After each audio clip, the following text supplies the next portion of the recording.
ትራምፕ በድርድሩ ተስፋ ቆርጠው ፊታቸውን ወደ ፔንታጎን ጀነራሎች አዙረዋል። የአሜሪካ ድንገተኛ ጥቃት የትራምፕን አንድ የስልክ ጥሪ እየጠበቀ ነው። አሜሪካ ከ160 በላይ ጀቶችን ነዳጅ ሞልታ ለጥቃት እየተጠባበቀች ነው። ቴህራንም ድርድር ተስፋ የለውም፣ ነጻነት በሚሳኤል ብላለች። ኢራን ብዙ የሚሳኤል ሙከራዎች እያደረገች ሲሆን ለበረራ የተዘጉት የኢራን ሰማዮች በሚሳኤል ሙከራዎች የፋርስ ምድር በፍንዳታ እየተናጠ ባለበት ከዋሽንግተን ሰበር የሆነ ውሳኔ ተሰጥቷል። መረጃዎችን በዝርዝር ይዘናል። አብራችሁን ቆዩ።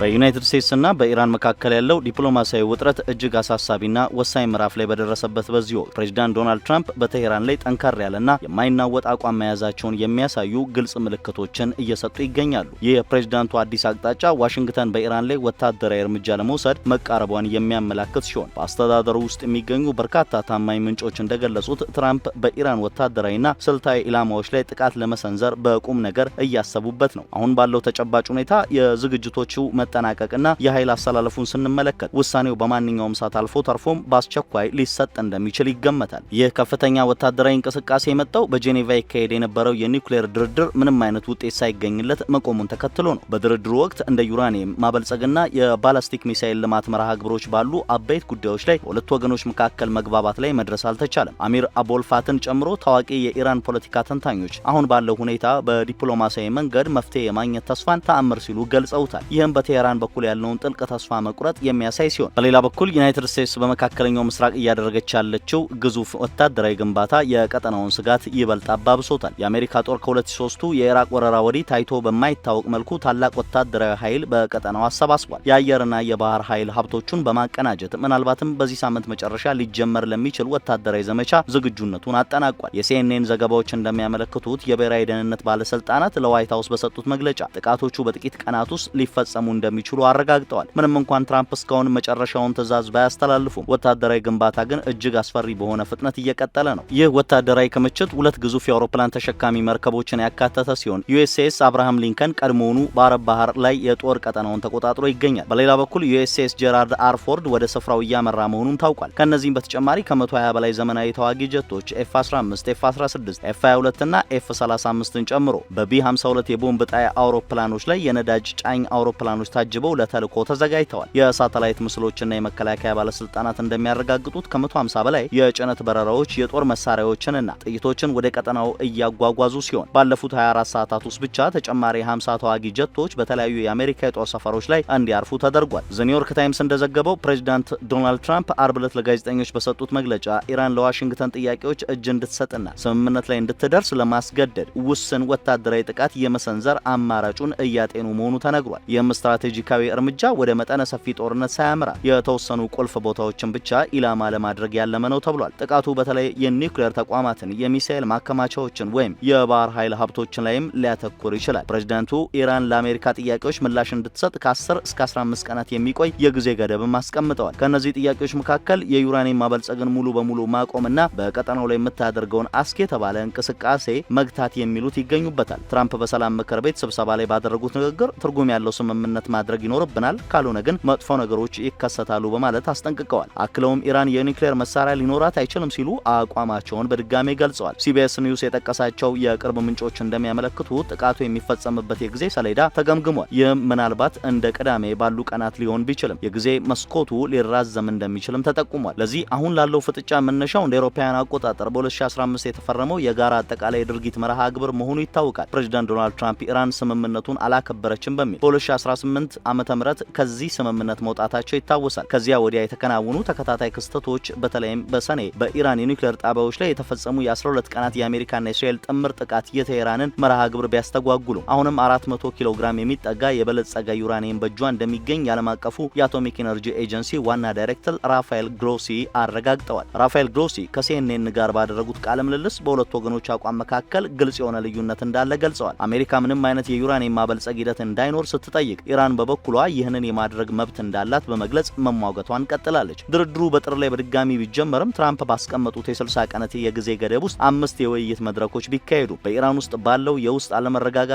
በዩናይትድ ስቴትስ ማዕቀቦች ምክንያት ምንም አይነት ተጨባጭ መሻሻል ሳይታይ ቀርቷል። ይህ የዲፕሎማሲያዊ መንገድ መዘጋትና ወታደራዊ ዝግጅቶች መጠናከር መካከለኛው ምስራቅን ወደ አዲስና አስከፊ የጦርነት አውድማነት ሊቀይራት እንደሚችልም ተሰክቷል። በቴህራን ከተማ እየታየ ያለው መጠነ ሰፊ ወታደራዊ ግንባታና የኃይል አሰላለፍ በመንግስት ባለስልጣናትና በፖለቲካ ተንታኞች መካከል እጅግ የጦፈና ጥልቅ የሆነ ክርክር እንዲቀሰቀስ ምክንያት ሆኗል። ኢራን ኢንተርናሽናል እንደዘገበው ከሆነ የታወቁት የፖለቲካ ተንታኝ መሐመድ ሶልታኒጃድ በጉዳዩ ላይ ያላቸውን ስጋት ሲገልጹ በሁለቱ ሀገራት መካከል የተጀመሩት የሰላም ንግግሮች ስኬታማ ሳይሆኑ ቢቀሩ ውጤቱ ወደ አውዳሚ ጦርነት ሊያመራ እንደሚችል አስጠንቅቀዋል። ተንታኙ ለዚህ ማሳያ አድርገው የጠቀሱት ያለፈው ዓመት የተፈጸመውን ጥቃት ሲሆን አሁንም ተመሳሳይ ሁኔታ ሊደገም እንደሚችል ያላቸውን ከፍተኛ ስጋት አጋርተዋል። በተመሳሳይ መልኩ የቀድሞ አምባሳደር ጃላል ሳዳቲያን በሰጡት ቃል ምንም እንኳን ከጦርነቱ ይልቅ ለድርድርና ለዲፕሎማሲያዊ አማራጮች ቅድሚያ መስጠት የሚመረጥ ቢሆንም በጎረቤትና በአጋር ሀገራት ውስጥ የሚገኙ የአሜሪካ የጦር ሰፈሮች አሁንም ለከፍተኛ አደጋ የተጋለጡ መሆናቸውን በዝርዝር አብራርተዋል። ይህ በእንዲህ እንዳለ አገሪቱ ያለችበት የኢኮኖሚ ውጥረትና የገንዘብ ቀውስ ነባራዊ ሁኔታ ይበልጥ አሳሳቢ አድርጎታል። የኢራን ብሔራዊ ገንዘብ የሆነው ሪያል በአንድ ቀን ውስጥ ብቻ የ1% የመግዛት አቅም ማሽቆልቆል የታየበት ሲሆን አንድ የአሜሪካ ዶላር በ1,630,000 ሪያል ምንዛሬ እንዲመነዘር ሆኗል። ይህ የኢኮኖሚ መናጋት በቀጠናው ላይ ከተጋረጠው የጦርነት ስጋት ጋር ተዳምሮ በህዝቡና በገበያው ላይ ከፍተኛ መደናገጥን ፈጥሯል። ኢኮ ኢራን የተሰኘው ጋዜጣ በበኩሉ ባወጣው የኤዲቶሪያል ጽሑፍ አሜሪካ እያደረገች ያለው የወታደራዊ ኃይል ስምሪት ዝም ብሎ ለማስፈራራት ወይም ለጌጥ የተደረገ ሳይሆን ዋሽንግተን ለእውነተኛና ለከፋ ወታደራዊ እርምጃ በእርግጥም ዝግጁ መሆኗን የሚያሳይ ግልጽ ምልክት ነው ሲል ገልጾታል። ፕሮፌሰር ጎላም ሬዛ ሀዳድም ይህንኑ ሀሳብ በመጋራት የተሰለፈው የጦር ኃይል ግዝፈትና አይነት ሲታይ አገሪቱ ለማንኛውም አይነት ግጭት ሙሉ በሙሉ ዝግጁ መሆኗን እንደሚያመለክት ተናግሯል። ከደህንነት ባለስልጣኑ አሊ ሻምካኒ ጋር ቅርበት እንዳለው የሚነገርለት ኑር ኒውስ በበኩሉ ዋሽንግተን ምናልባትም ወደ መጠነ ሰፊና አጠቃላይ ጦርነት ከመግባት ይልቅ የኢራንን የመከላከል አቅምና ምላሽ ለመፈተሽ ሲባል ውሱን የሆነ ወታደራዊ እርምጃ ልትወስድ ትችላለች የሚል ግምት ሰጥቷል። ለዚህም ምላሽ በሚመስል መልኩ ኢራን ወታደራዊ ዝግጁነቷን ወደ ላቀ ደረጃ ያሳደገች ሲሆን በፋርስ ባህረ ሰላጤና በኦማን ባህር ላይ የተለያዩ ወታደራዊ ልምምዶችን በስፋት እያከናወነች ትገኛለች። በተጨማሪም ለሚሳኤል ፍተሻና ሙከራ የሚሆን የበረራ ማስጠንቀቂያ በይፋ አውጥታለች። አሚር አቦልፋት በካባር ኦንላይን ላይ በሰጡት አስተያየት አሁን ባለው ሁኔታ በሁለቱ ሀገራት መካከል ስምምነት ላይ መድረስን እንደ ተአምር እንደሚቆጥሩት ገልጸው ጦርነት እንኳን ቢቀሰቀስ በመሰረታዊነት ለተፈጠሩት ቅራኔዎች ዘላቂ መፍትሄ ሊሆን እንደማይችል አስጠንቅቀዋል። እነዚህ አመለካከቶች የኢራን መገናኛ ብዙሃን አሜሪካ እያደረገች ያለውን እንቅስቃሴ እንደ ትንኮሳና የጠብ አጫሪነት ተግባር አድርገው ከሚገልጹበት አጠቃላይ ትረካ ጋር የሚገጣጠሙ ናቸው። በአሜሪካ በኩል ደግሞ የአስተዳደሩ ስትራቴጂ ዲፕሎማሲያዊ ጥረቶችን ከከፍተኛ ወታደራዊ ኃይል ግፊት ጋር አቀናጅቶ የመጓዝ ዝንባሌ እያሳየ ነው። ሮይተርስ በዝርዝር እንደዘገበው ፕሬዚዳንት ዶናልድ ትራምፕ ባደረጉት ከፍተኛ ወታደራዊ ግንባታ ምክንያት በአንድ በኩል ተገደዋል። ይህም ማለት ከኢራን ወገን ምንም አይነት ስምምነት ወይም ቅናሽ ሳይገኝ ኃይላቸውን ወደ ኋላ ለመመለስ የማይችሉበት ደረጃ ላይ ደርሰዋል። በዚህም ምክንያት ኢራንን ወደ ስምምነት ጠረጴዛ ለማምጣት የሚገፋፋ ውስን የአየር ጥቃት የመሰንዘር አማራጭን በቁም ነገር እያሰቡበት መሆኑ ተመልክቷል። ዘ ዎል ስትሪት ጆርናል እንደዘገበው ከሆነ ኢራን የዩራኒየም የማበልጸግ ሂደቷን ለማቆም ፈቃደኛ ካልሆነች ትራምፕ የመጀመሪያ ደረጃ ጥቃቶችን ለመሰንዘር የሚያስችሉ የተለያዩ አማራጮችን እየገመገሙ ይገኛሉ። ይህ እርምጃ ዋሽንግተን በድርድር ወቅት ያላትን የበላይነት ለማጠናከር ያለመ ነው ተብሏል። የተባበሩት መንግስታት የአሜሪካ አምባሳደር ማይክል ዋልትስ ቴሄራን ጊዜ በማባከንና ድርድሩን በማጓተት ወንጅለዋል። አምባሳደሩ አክለውም የተጣሉት ማዕቀቦች እያሳደሩት ያለው ጫናና በኢራን ውስጥ በተቀሰቀሰው ህዝባዊ ተቃውሞ ላይ መንግስት እየወሰደ ያለው እርምጃ ከፍተኛ መሆኑን ጠቅሰው በተቃውሞ ወቅት የሞቱ ሰዎች ቁጥር ከ18000 እስከ 40000 እንደሚደርስ የሚገመቱ መረጃዎችን ጠቅሰዋል። በሮይተርስ ላይ የተጠቀሱት እንደ ዴቪድ ዴስ ሮቼስ ያሉ የመከላከያ ተንታኞች እንደሚሉት አሜሪካ በባህረ ሰላጤው ቀጠና እያደረገችው ያለው እንቅስቃሴ ድርድሩ ስኬታማ ሳይሆን ቢቀር ለረጅም ጊዜ ለሚቆይ ወታደራዊ ዘመቻ ዝግጁ መሆኑን የሚያሳይ ነው። አልጀዚራ ወታደራዊ ግንባታውን በቅርበት የተከታተለ ሲሆን ኤፍ22 እና ኤፍ35 ተዋጊ ጀቶች ቀደም ሲል በነበሩ ኦፕሬሽኖች ወቅት ቢ2 ቦምብ ጣይ አውሮፕላኖችን በማጀብ ላይ መሆናቸውንና አሁን ያለው የኃይል አሰላለፍ ለሳምንታት የሚቆይ ዘመቻ ለማካሄድ የሚያስችል መሆኑን ጠቁሟል። አክሲዮስ በበኩሉ የተሰማራው የጦር መርከቦች ስብስብ 12 ግዙፍ መርከቦችንና ዘመናዊ የአየር መከላከያ ሰራዊቶችን ያካተተ መሆኑን ዘግቧል። ይህ ስምሪት ለፕሬዚዳንት ዶናልድ ትራምፕ እንደ አስፈላጊነቱ ውሱን ወይም ሰፊ ወታደራዊ እርምጃዎችን ለመውሰድ የሚያስችል ምቹ ሁኔታዎችን ይፈጥርላቸዋል። በፎክስ ኒውስ ላይ አስተያየታቸውን የሰጡ ጡረተኛ ጀነራሎች ይህን ሁኔታ ከፍተኛ የግፊት ደረጃ ሲሉ የገለጹት ሲሆን ጥቃቱ ወደ መሬት ወረራ ሳይገባ የኒውክሌር ጣቢያዎችን ብቻ ኢላማ ሊያደርግ እንደሚችል ግምታቸውን አስቀምጠዋል። ዓለም አቀፋዊ ምላሾችም የሁኔታውን አደገኛነትና ስጋት ይበልጥ የሚያጎሉ ሆነዋል። ሩሲያ በሁለቱ ሀገራት መካከል ያለው ውጥረት ከቁጥጥር ውጭ ሊወጣ እንደሚችል በጽኑ እያስጠነቀቀች ሲሆን የባህረ ሰላጤው ሀገራትም ጦርነቱ ቢቀሰቀስ ሊያስከትል የሚችለውን የጎንዮሽ ጉዳት ለመቋቋም ዝግጅት እያደረጉ ነው። ዘጋርዲያን እንደዘገበው ትራምፕ የሰጡት የ10 ቀናት የጊዜ ገደብ ጉዳዩን ይበልጥ አጣዳፊ ያደረገው ሲሆን ሁለተኛው የአውሮፕላን ተሸካሚ መርከብም በቅርቡ ወደ ስፍራው እንደሚደርስ ተጠብቋል። በሌላ በኩል ብሉምበርግ እንደዘገበው የነዳጅ ዋጋ በዓለም ገበያ ላይ ከፍተኛ መለዋወጥ እያሳየ ሲሆን ጥቃቱ ሊጀመር ይችላል የሚለው ስጋት በነዳጅ ዋጋ ላይ መናርን አስከትሏል። ጥቃቱ ከተፈጸመ ደግሞ የተጀመረው የተጀመረውን ድርድር ሙሉ በሙሉ ከጥቅም ውጭ ሊያደርገው እንደሚችልም ተመላክቷል።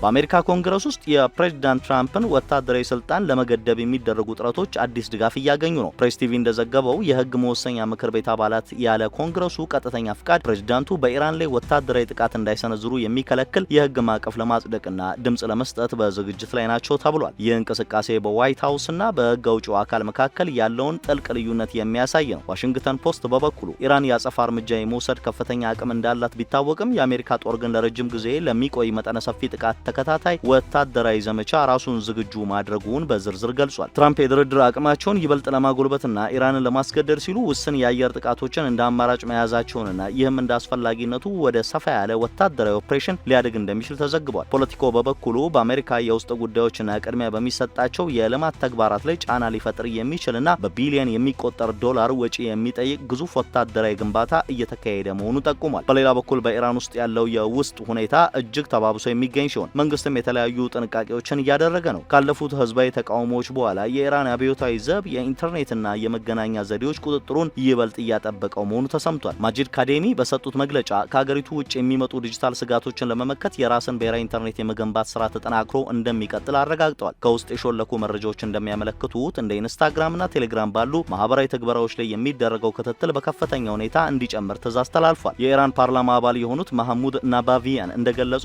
ትራምፕ ከድርድሩ በፊት ምሳሌያዊ ጥቃት ለመሰንዘር ፍላጎት እንዳላቸው የሚገልጽ መልእክት ልከው የነበረ ቢሆንም ቴህራን ግን እንዲህ አይነት እርምጃ ከተወሰደ ውጤቱ እጅግ የከፋ እንደሚሆንና ጥቃቱ ከፍተኛ የሆነ የሰው ህይወት መጥፋትና ጉዳት እንደሚያስከትል በማስጠንቀቅ ምላሽ ሰጥታለች። ይህ አሁን የሚታየው የወታደራዊ ግንባታ መጠን በ2003 ከነበረው የኢራቅ ወረራ ወዲህ የታየ ትልቁና ግዙፉ መሆኑም ተመልክቷል። ይህም አሜሪካ የኢራንን የኒውክሌርና የሚሳኤል መርሃ ግብር በቀጥታ ኢላማ ያደረገው ኦፕሬሽን ለማከናወን የሚያስችል ስትራቴጂካዊ አቅም ቢሰጣትም በሌላ በኩል ግን መላውን ቀጠና ወደማይፈለግና አውዳሚ ጦርነት የመክተት አደጋ አለው። ፎክስ ኒውስ የጠቀሳቸው የደህንነት ባለሙያዎች እንደሚሉት ቴህራን የአሜሪካን ጥያቄዎች በቀላሉ ትቀበላለች ተብሎ ስለማይገመት በአሁኑ ወቅት እየተደረገ ያለው ድርድር ጥቃቱን ለማድረስ ጊዜ ለመግዛት እየተደረገ ዘዴ ሊሆን እንደሚችል ያስጠነቅቃሉ።